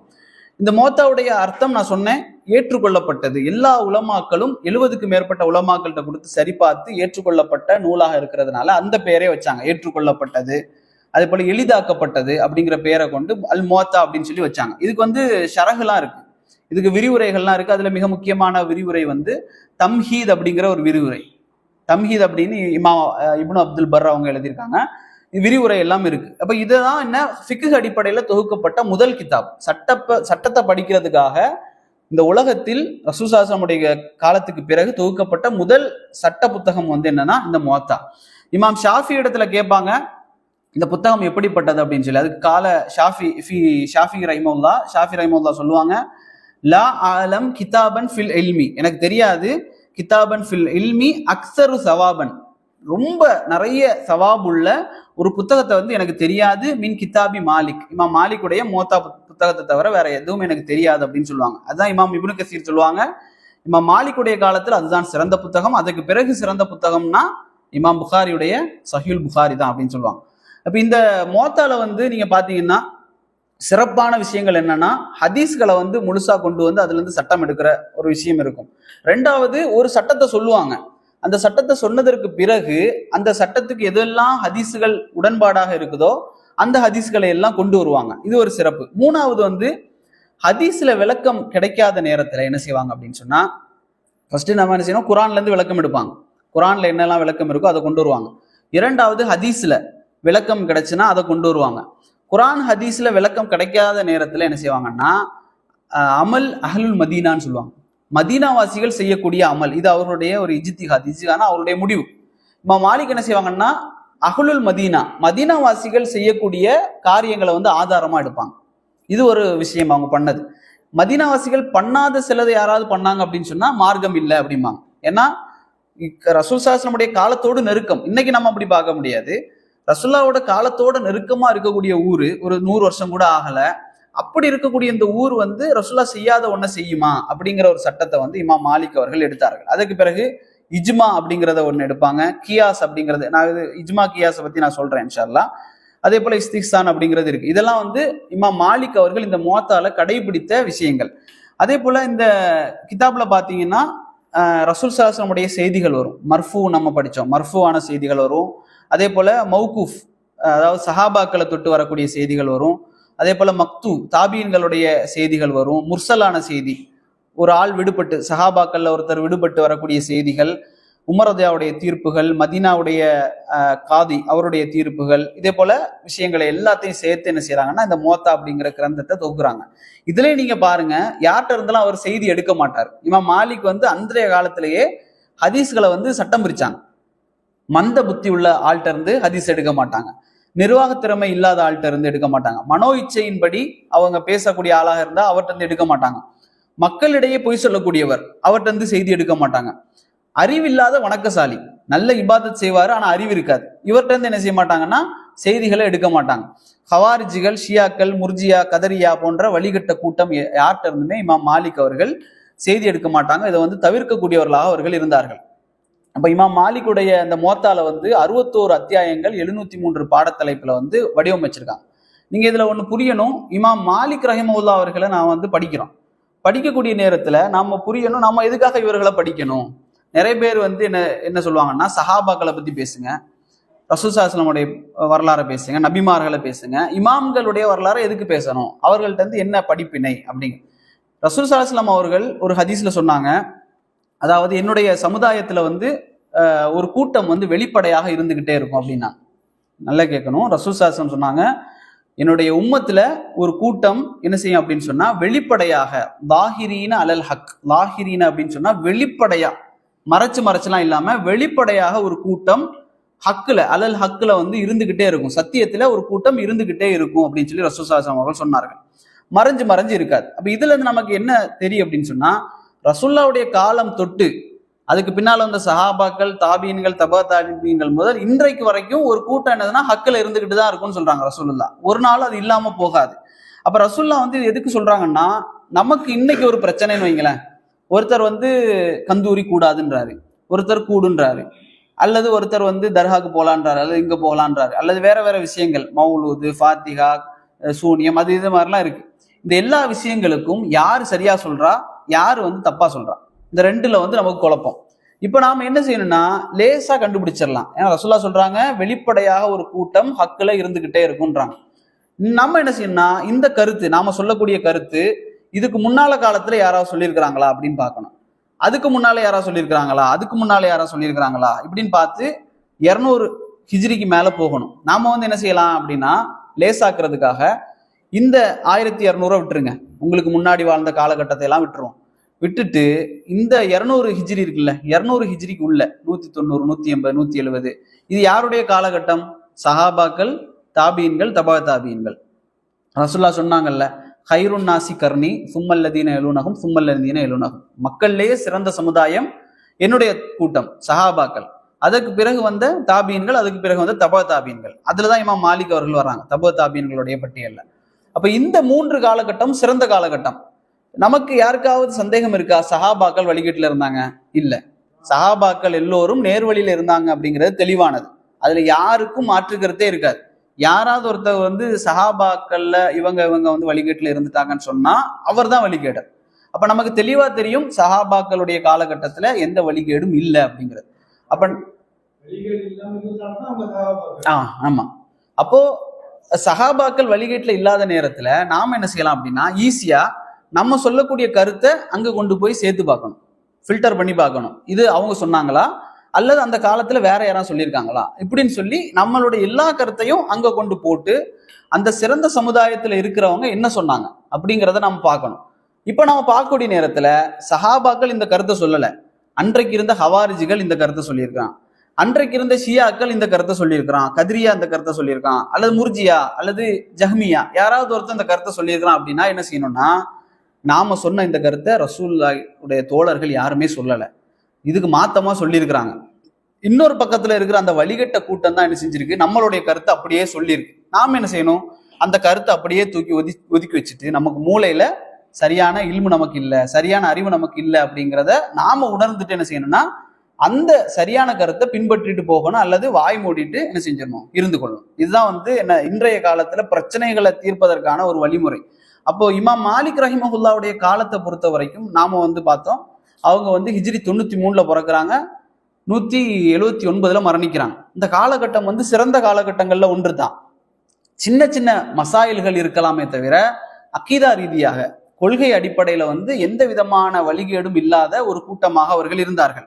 அப்போ நாம இதுல என்ன சொல்றோம் அப்படின்னு சொன்னா, இன்னைக்கு இதை பத்தி பேசக்கூடிய நேரத்துல மாலிக் இமாம் அவர்களை நாங்க படிக்கிறோம், அவர்கிட்ட சில விஷயங்களை எடுக்கிறோம். இமாம் அபு ஹனிஃபா படிக்கிறோம், அவர்கிட்ட நல்ல விஷயங்களை எடுக்கிறோம். இப்போ என்ன சொல்லுவாங்கன்னா, இமாம்களை நாம பின்பற்றக்கூடாது அப்படிம்பாங்க. இமாம்களை பின்பற்றுவது ஹராம், இமாம்களை பின்பற்றுவது வழிகேடு, அல்லது சஹாபாக்களை பின்பற்றுவது வழிகேடு அப்படிம்பாங்க. ஆனா இது உண்மையா அப்படின்னா இது ஒரு முட்டாள்தனமான பேச்சு. ஏன் அப்படின்னா, இன்றைக்கும் அவர்களும் என்ன செய்வாங்க, இப்படி சொல்லக்கூடியவங்க, இப்போ சஹாபாக்களை பின்பற்றுறது வழிகேடுன்னு சொல்லக்கூடியவங்களும் என்ன செய்வாங்க அப்படின்னா, அவர்களுடைய பள்ளிவாசல்கள்ல அவர்களுடைய அந்த ஆபீஸ்கள்ல என்ன செய்வாங்கன்னா சஹாபாக்களை பத்தி பேசுவாங்க. யாருமே சஹாபாக்களை பத்தி பேசாம இருக்க மாட்டாங்க. அபூபக்கர் எப்படி வாழ்ந்தார் தெரியுமா, உமர் எப்படி வாழ்ந்தார் தெரியுமா, காலித் இப்னு வலீத் எப்படி வாழ்ந்தார் தெரியுமா, இப்படி பேசுவாங்க. ஏன் பேசுறீங்க? அப்போ அவர்கிட்ட நல்ல விஷயங்களை நாங்க எடுக்கிறோம், அவர் செஞ்ச விஷயங்களை, வரலாற்று விஷயங்களை எல்லாம் நாங்க பாக்குறோம் அப்படின்றான். அப்ப அது என்னது, அதுக்கு பேர் என்னது?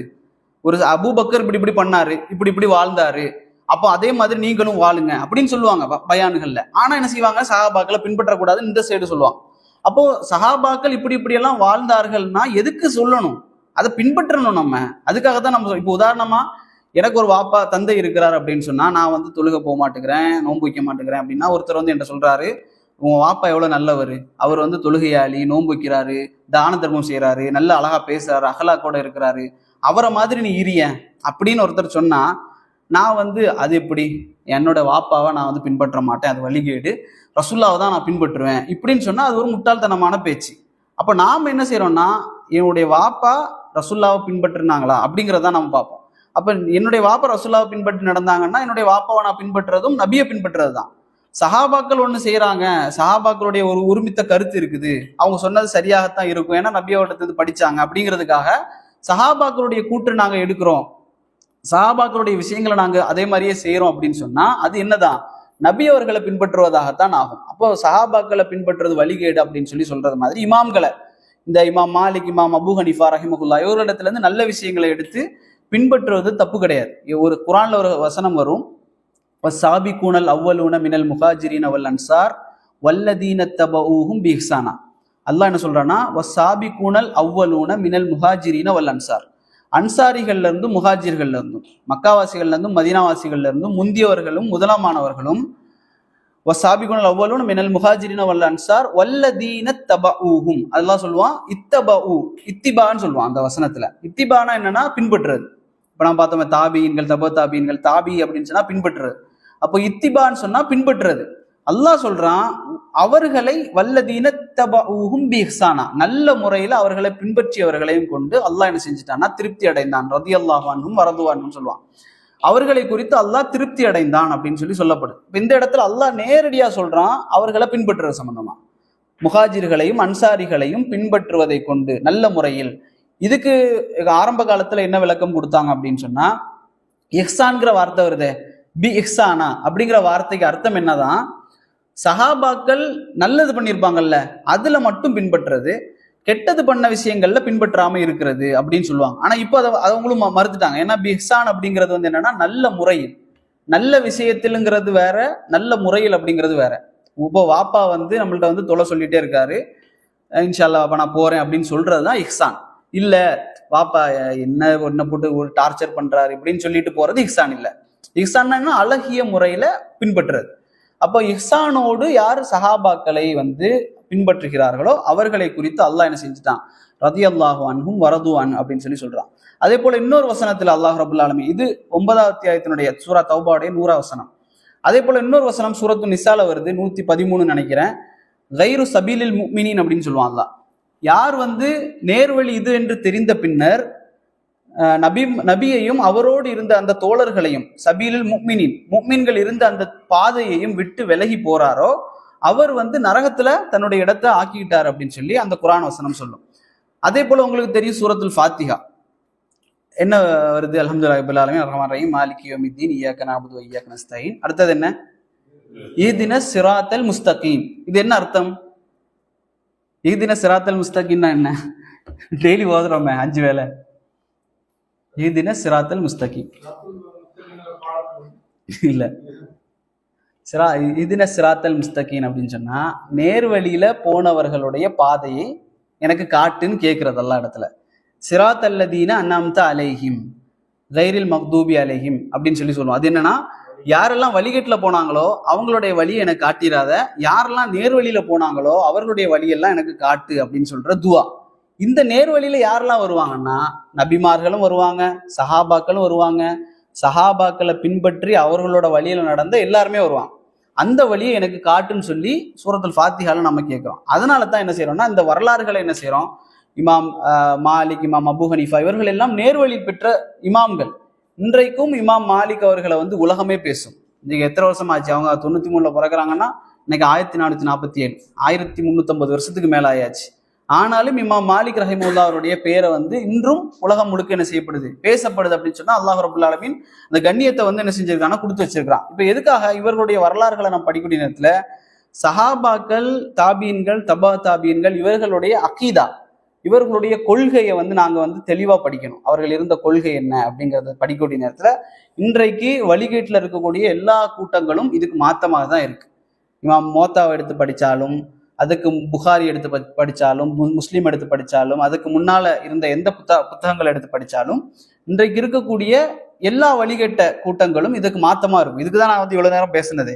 இவ்வளவு நேரம் பேசுனதுக்கு காரணமே இந்த ரசூலுல்லாஹி ஸல்லல்லாஹு அலைஹி வஸல்லம் அவர்களுக்கு பிறகு சஹாபா, தாபி, தபா தாபீன்கள், இமாம்கள் இவர்களுடைய எல்லா கித்தாபுகள், இவருடைய கொள்கைகள் எல்லாத்தையும் ஒரு இடத்துல வச்சுக்கிட்டு இன்னைக்கு சொல்லக்கூடிய வழிகேடர்கள் சொல்லக்கூடிய எல்லா கூற்றுகளையும் அதுல போட்டு பார்த்தா அதுல நிக்காது. அதுக்கு எல்லாமே மாத்தமாகவே இருக்கும். அதனால் சுசாசம் சொன்னாங்க, ஹைருன் நாசி கர்ணி, மக்கள்லயே சமுதாயத்துல அனுப்பப்பட்ட சமுதாயத்திலேயே சிறந்த சமுதாயம் என்னுடைய சமுதாயம். சஹாபா சும்மல்லதீன எழுநகம், அதுக்கு பிறகு சும்மல்லதீன எழுநகம், அதுக்கு பின்ன வந்த சமுதாயம் அப்படின்னு. இப்ப இதுல நான் சொன்னேன் இமாம் மாலிக் ரஹிமஹுல்லா அவர்கள் முதல்ல குர்ஆன்ல இருந்து எடுப்பாங்க அப்படின்னு சொன்னேன். அதுக்கு பிறகு ஹதீஸ்ல இருந்து எடுப்பாங்க. அதே போல அஹ்லுல் மதீனா, மதீனாவாசிகளுடைய அந்த செய்திகளை எடுப்பாங்க. அதுல இஜ்மான்னு ஒன்று சொன்னேன், கியாஸ்ன்னு ஒன்று சொன்னேன். இந்த இஜ்மா கியாஸை நாம என்ன செய்யணும், தெரிஞ்சுக்கொள்ளணும். இஜ்மானா என்னன்னு தெரியுமா? இஜ்மா கியாஸ்னா என்ன அப்படின்னு யாருக்காவது தெரியல? சரி, இஜ்மா கியாஸ் அப்படின்னா என்னன்னா, இஜ்மானா என்ன அப்படிங்கிறத சொல்றேன். இஜ்மானா என்ன அப்படின்னு சொன்னா, குர்ஆன் ஹதீஸ் ரெண்டுலையும் வந்த செய்திகள், குர்ஆன்லையும் ஹதீஸ்லையும் ஒரு விஷயம் அந்த விஷயத்தில் உலகத்தில் இருக்கக்கூடிய முஜ்தஹிதுகள், அதாவது இஜ்திஹா செய்யக்கூடிய இமாம்கள், பெரிய பெரிய உலமாக்கள் எல்லோரும் ஒருமித்த கருத்துல இருந்த விஷயங்களை தான் இஜ்மான்னு சொல்லுவாங்க. உதாரணமாக தொழுகை. இப்போ தொழுகை இருக்குல்ல, தொழுகை எத்தனை நேரம் ஒரு நாளைக்கு? 5 நேரம். இது என்னன்னா இஜ்மா. ஏன்னா ஒருமித்த கருத்து, இதுல யாருமே மாற்று கருத்து இல்லை. அதே போல ஒவ்வொரு தொழுகையிலையும் ஃபஜ்ர்ல 2 ரக்காத், துஹர்ல 4, அசர்ல 4, இதெல்லாம் என்னன்னா ஒருமித்த கருத்து, இதுல யாருமே மாறுபட மாட்டாங்க. இதுதான் இஜ்மான்னு சொல்றது. இப்போ இமாம்கள் என்ன செய்யறாங்க அப்படின்னு சொன்னா இதை மாதிரி நிறைய விஷயங்கள் எடுக்கிறாங்க. அதே போல நீங்க பாப்பீங்க, அல்லாஹ் இப்ப நான் சொன்னேன், இமாம் மாலிக்குடைய காலத்துல ஒருத்தர் கேட்டாரு, அல்லாஹ் எப்படி இருப்பான் அப்படின்னு. அல்லாஹ் அர்ஷுக்கு மேலாக உயர்ந்திருக்கிறான் அப்படிங்கிறது இஜ்மா. ஆனா இன்னைக்கு சில பேர் என்ன செய்வாங்க, தூணிலும் இருக்கிறான் துரும்பிலும் இருக்கிறான் அப்படின்னு சொல்ல பாட்டுலாம் இருக்குல்ல, அல்லாஹ் எங்கும் நிறைந்தோனே, இது எங்கும் நிறைந்தோன்னுலாம் இல்லை, அல்லாஹ் அர்ஷ்ல இருக்கிறான் அப்படிங்கிறது தான் இஜ்மா. இந்த இஜ்மாக்கு யாரெல்லாம் மாற்றமாக இருக்கிறாங்களோ அதெல்லாம் வழிகேடு அப்படின்னு சொல்லி இமாம் மாலிக் சொன்னாங்க. இது ஒரு நிலைப்பாடு. இந்த இஜ்மா அப்படிங்கிறத நான் புரியணும். அதே போல சஹாபாக்கள் எல்லோரும் நல்லவர்கள் அப்படிங்கிறது இஜ்மா. சஹாபியில முதல் ஹலீஃபா யாரு? முதல் ஹலீஃபா ரசூலுல்லாஹ்க்கு பிறகு உமரா? அபூபக்கர் ரலியல்லாஹு அன்ஹு. இவர்கள் முதல் ஹலீஃபா அப்படிங்கிறதுல எங்களுக்கு எந்த கருத்து வேறுபாடும் இல்லை. இது இஜ்மா. அதே போல அபூபக்கர் ரலியல்லாஹு அவர்கள் தொகுத்து, உஸ்மான் ரலியல்லாஹு தொகுத்தாங்கல்ல குர்ஆன், இன்றைக்கு இருக்கக்கூடிய குரான் முழுமையான குரானா இல்லையா? முழுமையான குரான். இது என்னன்னா இஜ்மா. இதெல்லாம் எதுக்கு சொல்றேன் அப்படின்னா, இன்றைக்கு ஷியாக்கள் என்ன செய்யறாங்கன்னா இஜ்மா இல்லைம்பாங்க அன்றையில இருந்து. எதுக்காக சொல்றாங்கன்னா, சஹாபாக்கள் எல்லோரும் நல்லவர்கள்னு அவங்களால சொல்ல முடியாது. அவர்கள் என்ன சொல்லுவாங்க, அபூபக்கர், உமர், உஸ்மான் எல்லாம் என்ன லஅனத்துல்லா அப்படின்னு சொல்லுவாங்க, அல்லாஹ் அவர்களுக்கு சாபம் இறக்கட்டும் அப்படின்னு சொல்லுவாங்க, நவுதுபில்லா. அதே போல முதல் ஹலீஃபா யாருன்னு சொல்லுவாங்க, அலி ரலியல்லாஹு அன்ஹு முதல் ஹலீஃபாவா வந்திருக்கணும், மாறி அபூபக்கர் வந்துட்டாரு அப்படிம்பாங்க. இதெல்லாம் ஷியாக்கள் மாறுபட்ட விஷயங்கள். அதே போல இப்போ ஒருத்தன் வந்து தொழுகை வந்து ஃபஜ்ர்ல வந்து 3 அப்படின்றான், இவன் என்ன இஸ்லாத்தை விட்டு வெளியே போயிடுவான். ஏன்னா இவன் இஜ்மால இல்ல. சரிங்களா? இஜ்மானா என்னன்னு நான் சொல்றேன் அப்படின்னா, குரான் ஹதீஸ்ல வந்து அதுல உலமாக்கள் எல்லோரும் ஒருமித்த கருத்துல இருந்தாங்க அப்படின்னு சொன்னா அந்த செய்திகள் எல்லாம் எடுத்து எடுத்து எடுத்து இதெல்லாம் இஜ்மாவான விஷயம், இதுல எவனா மாறி பேசினான்னா அவனை இஸ்லாத்துல இருந்து வெளியே தூக்கி போட்டுருவான். இதுதான் இஜ்மாவுடைய விஷயம். இத 2 விதமா தப்பா புரிஞ்சுட்டாங்க. ஒண்ணு என்ன அப்படின்னா, இன்றைக்கு இஜ்மாவுடைய பெயரால இந்த கந்தூரி, இந்த மௌலூது இதெல்லாம் எதுக்கு எடுப்பாங்கன்னா, எல்லாத்தையும் பண்ணிட்டு என்ன செய்வாங்கன்னா, இது இஜ்மா அப்படிம்பாங்க. என்ன இஜ்மா அப்படின்னா, சஹாபாக்களுடைய இஜ்மா இல்ல. சஹாபாக்கள் எல்லாரும் ஒருமித்து கருத்து இருந்தது இல்லை. இவர்களுடைய அந்த குழு இருக்குமே, அதுல ஒரு 10 உலமாக்கள் இருப்பாங்க, அவர்களுடைய கொள்கை சார்ந்த உலமாக்கள். அவங்க எல்லாம் முடிவு பண்ணி இது இஜ்மா அப்படின்னு சொல்லி ஆக்கி மௌலூது ஓதுவாங்க, கந்தூரி எடுப்பாங்க, இதெல்லாம் இஜ்மான்னு சொல்லுவாங்க. இது ஒரு வழிகட்ட கூட்டம். இதே போல இதுக்கு மாற்றமா ஒரு கூட்டம் இருக்கு. அவங்க என்ன செய்வாங்கன்னா, இதுக்கு விளக்கம் சொல்ல மாட்டாங்க. இஜ்மானா இதுதான்ப்பா, எதெல்லாம் ஒருமித்த கருத்தோ அதுதான் நம்ம பின்பற்றணும் அப்படிங்கிறத விட்டுட்டு அவங்க என்ன செய்வாங்கன்னா இஜ்மாவே இல்லைம்பாங்க. ஒரு கூட்டம் இருக்கு, தௌஹீத் பேசுற கூட்டம். அவங்க என்ன செய்வாங்கன்னா இஜ்மாவே இல்லை, இஜ்மாவை பத்தி விளக்கிட்டு இருக்கிறது எதுக்கு, இஜ்மா இல்லைன்னு சொல்லிட்டு போனா முடிஞ்சுது அப்படின்னு சொல்லி இஜ்மாவே இல்லை, இஜ்மான்னு யாரெல்லாம் பேசுறானோ அவனெல்லாம் வழிகேடு அப்படிம்பாங்க. அது போய்.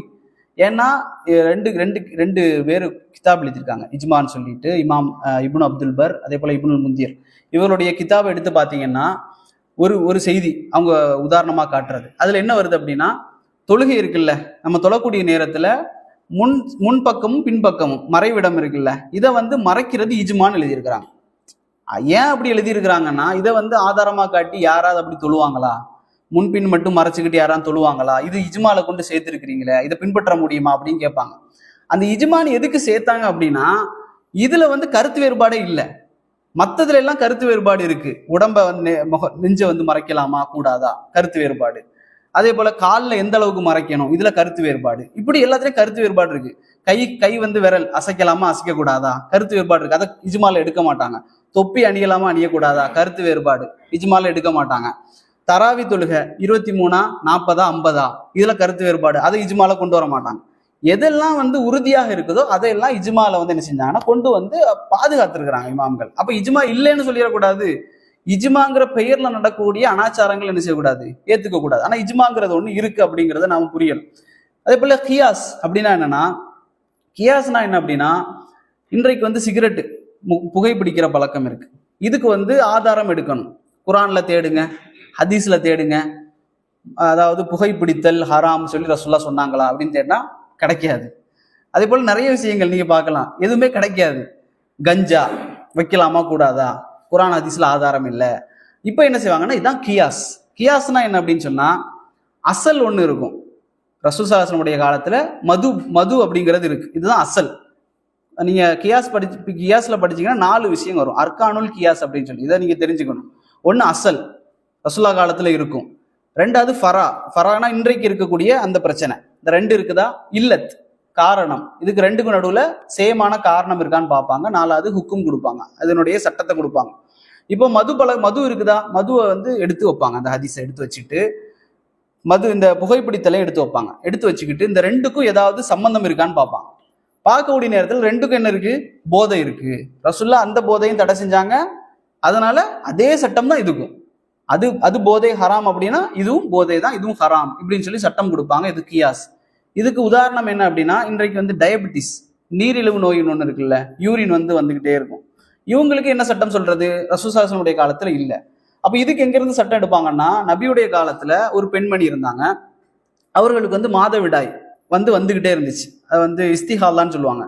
மாதவிடாய் நின்னதுக்கு பிறகும் அந்த ரத்தம் வந்துகிட்டே இருக்கும். இவங்க வந்து ரசூலுல்லாஹி ஸல்லல்லாஹு அலைஹி வஸல்லம் கேட்டாங்க, நான் என்ன பண்றது, நான் வந்து கழுவிட்டேன், எல்லாத்தையும் கழுவிட்டேன், ஆனா தொழுகைக்கு நின்ன உடனே எனக்கு வந்துருது, ரத்தம் வந்துருது. இப்ப நான் என்ன பண்றது, மறுபடியும் நான் குளிச்சு உது எடுத்து கழுவி தான் தொழுகணுமா அப்படின்னு கேட்டான். அப்புறம் ரசூல் ஸல்லல்லாஹு அலைஹி வஸல்லம் சொன்னாங்க, இல்ல, நீங்க என்ன செய்யுங்க, கழுவிக்கோங்க, உது எடுங்க, கழுவிக்கோங்க, மர்மஸ்தானத்துல வந்து ஒரு துணியை வச்சுக்கோங்க, நீங்க தொழுங்க.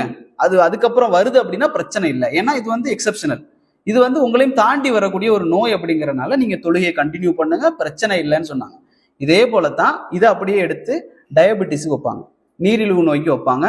யூரின் போயிட்டே இருந்தாலும் பிரச்சனை இல்லை, நீங்க என்ன செய்யலாம், உது செஞ்சுக்கிட்டு தொடச்சிக்கிட்டு தொழுக ஆரம்பிச்சிடலாம். தொழுகை நேரத்துல வந்துகிட்டே இருந்தாலும் பிரச்சனை இல்லை. ஐசியூல சில பேர் ஆக்சிடென்ட்ல இருப்பாங்க, அந்த மாதிரி போயிட்டு இருக்கும், அவங்க அப்படியே தொழுதுட்டு இருக்கலாம், யூரின் போறதே கவலை இல்லை, பிரச்சனை இல்லை. அதுதான் என்னன்னா கியாஸ். இதுதான் கியாஸ் அப்படின்னு சொல்றது. இப்ப இது வந்து நல்ல ஒரு சட்டம், இஸ்லாத்துல உள்ள மிகப்பெரிய ஒரு சட்டம். இமாம்கள் வந்து அப்படியே கொண்டு வந்தாங்க, ரசூல்லாவுடைய காலத்துல இருக்குது. ரசூல்லாவே கியாஸ் பண்ணுவாங்க சில இடத்துல. உதாரணமா வந்து ரசூல்லா இடத்துல இருந்து ஒரு ஆள் வந்து கேட்கிறாரு, என்னுடைய உம்மா வந்து நோன்பு வச்சாங்க, 1 மாசம் நோன்பு வச்சாங்க, அது வந்து கடன், அந்த நோன்பு வந்து கடன்ல இருக்கக்கூடிய நேரத்துல மௌத்தாயிட்டாங்க எங்க அம்மா. இப்ப இந்த கடனை வந்து நான் நோன்பு பிடிச்சு அதை நிறைவேற்றணுமா அப்படின்னு சொல்லி ரசூல்லா இடத்துல கேட்கறாங்க. ரசூல்லா என்ன சொல்லியிருக்கலாம், ஒரு நபி தானே, அவர் வந்து நீ புடின்னு சொல்லியிருக்கலாம் அல்லது பிடிக்காதுன்னு சொல்லியிருக்கலாம். நபி அவங்க என்ன செய்யறாங்கன்னா ஒப்பீடு செய்யறாங்க. எப்படி செய்யறாங்க, நீ வந்து ஒருத்தர் வந்து உனக்கு கடன் தர வேண்டியது இருந்தா அல்லது நீ கொடுக்க வேண்டியது இருந்தா நீ திருப்பி கொடுப்பியா மாட்டியான்னு கேட்டாங்க. அவர் சொன்னார், நான் வந்து மனிதர்களுக்கு கொடுக்குற கடனை வந்து திருப்பி கொடுப்பேன் அப்படின்னாரு. ரசூல்லா சொன்னாங்க, மனிதர்களுக்கு கொடுக்குற கடனை விட அல்லாஹ்க்கு செலுத்த வேண்டிய கடன் இன்னும் மேலானது அப்படின்னாங்க. அப்போ நீ வந்து என்ன செய், அம்மா நோன்பு பிடிக்கிறது கடன் இருக்குதா, நீ அந்த நோன்பை பிடி அப்படின்னாங்க. இதான் கியாஸ் பண்றது, ஒப்பீடு செய்யறது. இதை வந்து சிலர் என்ன செஞ்சுட்டாங்கன்னா, இந்த வழிகட்ட கூட்டம், இந்த மௌலூது, இந்த இதெல்லாம் பண்ணக்கூடியவங்க, சிகர் செய்யக்கூடியவங்க எல்லாம் என்ன செய்வாங்கன்னா, பொருத்தம் இல்லாத இடத்துல இருந்து எடுத்துட்டு வந்து பொருத்துவாங்க. இது அவர்கள் செய்யக்கூடிய ஒரு அநியாயம். 2வது, கியாஸே இல்லை அப்படின்னு சொல்லி தௌஹீத் பேசக்கூடியவங்க சொல்லுவாங்க. என்ன, அவங்க வந்து கியாஸ் எப்படி சொல்லுவாங்க அப்படின்னா, பொருத்தி பார்க்கலாம், ஆனா கியாஸ்ங்கிற வார்த்தை சொல்லக்கூடாது, கியாஸ் மார்க்கத்துல ஆதாரம் இல்லை அப்படின்னு சொல்லி பயான்லாம் பண்ணுவாங்க. நீங்க எடுத்து பாத்தீங்கன்னா தௌஹீத் பேசக்கூடியவங்க 1 மணிக்கூர் கியாஸ் இல்லைன்னு பயான் பண்ணுவாங்க. கியாஸ் இல்லை, கியாஸ் இல்லை, கியாஸ் மார்க்க ஆதாரம் இல்லை, கியாஸ் செய்யறது வந்து வழிகேடு அப்படிம்பாங்க. அப்போ நீங்க என்ன செய்வீங்க, ஒப்பீடு செஞ்சு பார்க்கலாமா, ஒப்பீடு செஞ்சு பார்க்கலாம், பிரச்சனை இல்லை. புகைப்பிடித்தல் எப்படி நீங்க பாத்தீங்க, ஒப்பீடு செஞ்சு பார்த்தேன். அப்ப தமிழ்ல ஒப்பீடு செஞ்சு பார்த்தேன்னு சொல்லிக்கலாம், கியாஸுங்கிற வார்த்தை சொல்லக்கூடாது, இப்படி ஒரு அறிவீனம் அது. அப்ப என்ன செய்யணும் அப்படின்னு சொன்னா, இஜ்மானா இதுதான், கியாஸ்னா இதுதான். இஜ்மானா புரிஞ்சுட்டு இல்ல, ஒருமித்த கருத்துல இருக்கக்கூடிய விஷயங்கள். கியாஸ் அப்படிங்கிறது வந்து ஒப்பீடு செஞ்சு பார்க்குற விஷயங்கள். இதை என்ன செஞ்சாங்கன்னா இமாம் மாலிக் அவர்கள் தங்களுடைய கிதாபில் வந்து என்ன செஞ்சாங்கன்னா கொண்டு வந்தாங்க. இப்போ இதை வந்து தெரிஞ்சு கொள்ளணும், இமாம் மாலிக்குடைய மோத்தா.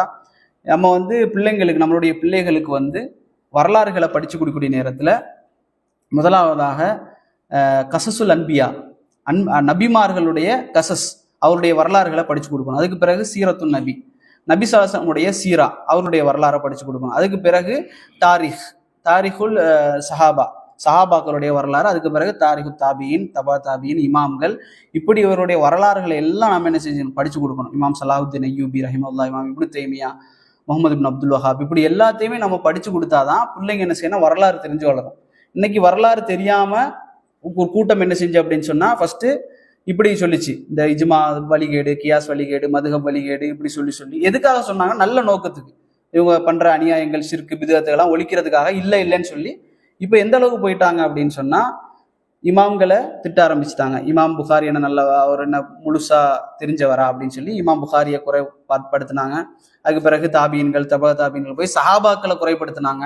சஹாபாக்களை குறைப்படுத்தி இன்னைக்கு ஹதீஸ்களும் குறை காண்றாங்க. ஹதீஸ்கள் ரசூல்லா சொன்னாலும் சஹீஹா இருந்தாலும் என்னுடைய பகுத்தறிவுக்கு முரண்படுது, நான் மறுப்பேன். அதுக்கு அடுத்ததா மேல போய் என்ன செஞ்சுட்டாங்கன்னா, குரான்லயே எப்படி எந்த அளவுக்கு சொல்றாங்கன்னா, குரான்ல சொல்லப்பட்ட விஷயங்களை எப்படி நம்பணுமா, ஆராய்ச்சி செஞ்சு பார்த்து நம்பணுமா. குரான்ல இருக்கிற விஷயங்களை ஆராய்ச்சி செஞ்சு பார்த்து நம்பணுமா. அதுக்கு ஒரு குரான் வசனத்தையே ஆதாரமா எடுப்பாங்க. என்ன வசனம்னா, அல்லாஹ் சொல்றான், அவர்கள் வந்து செவிடர்களாக குருடர்களாக விழமாட்டார்கள், சிந்திச்சு பார்ப்பாங்க அப்படின்னு சொல்லி. அப்ப இதை வச்சுட்டு என்ன செய்யறாங்கன்னா, என்ன செய்யும், சும்மாலாம் நம்பிடக்கூடாது, சிந்திச்சு பார்த்து தான் நம்பணும். அதுக்கு சொல்லப்பட்டதா. அல்லாஹ் வந்து இன்னொரு இடத்துல சொல்றான், அவர்கள் வந்து சமிஅனா வத்தானா, கேட்டோம் கட்டுப்பட்டோம், அவ்வளவுதான், அப்படிதான் இருப்பாங்க அப்படின்னு சொல்லி. அப்போ நாம என்ன செய்யணும்னா, இந்த வரலாறுகளை எல்லாம் பிள்ளைங்களுக்கு படிச்சு கொடுக்கணும். அப்பதான் நம்மளுடைய இஸ்லாமிய வரலாறுகள் அவர்களுக்கு தெரியும், இஸ்லாமிய மரபு அவர்களுக்கு தெரியும். அப்போ அதன் மூலம் நம்மளுடைய பிள்ளைகளை வந்து வருங்காலத்துல வந்து ஒரு சிறந்த மக்களாக, வழிகேட்டில் விழுந்து விடாத நல்ல தலைமுறையினராக இன்ஷா அல்லாஹ் நம்முடைய குழந்தைகளை அல்லாஹ் ரப்புல் ஆலமீன் ஆக்கி அருள்வானாக. ஹாதா மா இந்தி வல் இல்மி இன்தல்லாஹ் வ கூலு கௌலி ஹாதா வஸ்தக்ஃபிருல்லாஹி லி வ லக்கும். அஸ்ஸலாமு அலைக்கும் வரஹ்மத்துல்லாஹி வபரகாத்துஹு.